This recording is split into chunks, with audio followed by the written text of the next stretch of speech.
হারা জেতা দুটাই প্রিপারেশনের অংশ।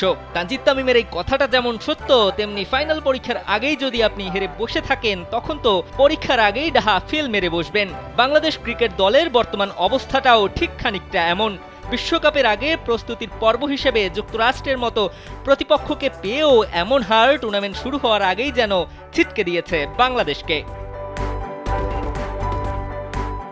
ঘরের মাঠে জিম্বাবুয়ে সিরিজ চলাকালে বাংলাদেশ ক্রিকেটের সবচেয়ে বড় পোস্টার বয় সাকিব আল হাসান জানিয়েছিল আমেরিকা যুক্তরাষ্ট্রের সঙ্গে খেলে বিশ্বকাপ প্রস্তুতি নেওয়া যায় না। সাকিব কথাটা যে খুব একটা ভুল বলেছিলেন তাও কিন্তু নয়। র্যাঙ্কিং, শক্তিমত্তা সবকিছুর বিচারেই যুক্তরাষ্ট্র এবং জিম্বাবুয়ে তো বাংলাদেশের চেয়ে ঢের পিছিয়ে। তাই তো এদের বিপক্ষে খেলে যেমন নিজেদের পারফরমেন্সে উন্নতি করা সম্ভব নয়, পাশাপাশি নিজেদের ভুলগুলো ধরতেও সমস্যা হওয়ার কথা সাকিব শান্তদের।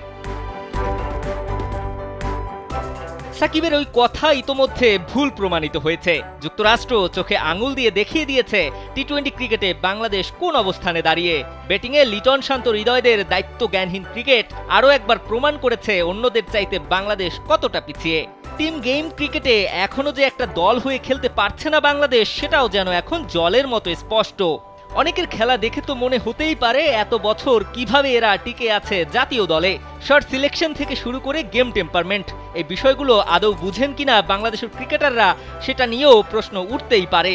যুক্তরাষ্ট্রের সঙ্গে প্রথম দুই টি-20 ম্যাচের রান আউটগুলো তো ভালোভাবেই বুঝিয়েছে উইকেটে থাকা দুই ব্যাটারের মধ্যে বোঝা পড়ার ঘাটতি কোন অবস্থানে গিয়ে পৌঁছেছে।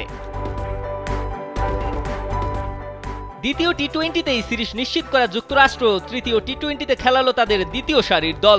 দলের সেরা 4 খেলোয়াড়কে বেঞ্চে রেখে টাইগারদের যেন হোয়াইট ওয়াশের লজ্জা থেকেই বাঁচালো সাকিবদের সাবেক গুরু স্টুয়ার্ট লর দল। একের পর এক হারে দেয়ালে পিঠ থেকে যাওয়া বাংলাদেশ শেষ ম্যাচ জিতে শুধু সম্মানটাই বাঁচালো। দিবাকর চৌধুরী, কালবেলা।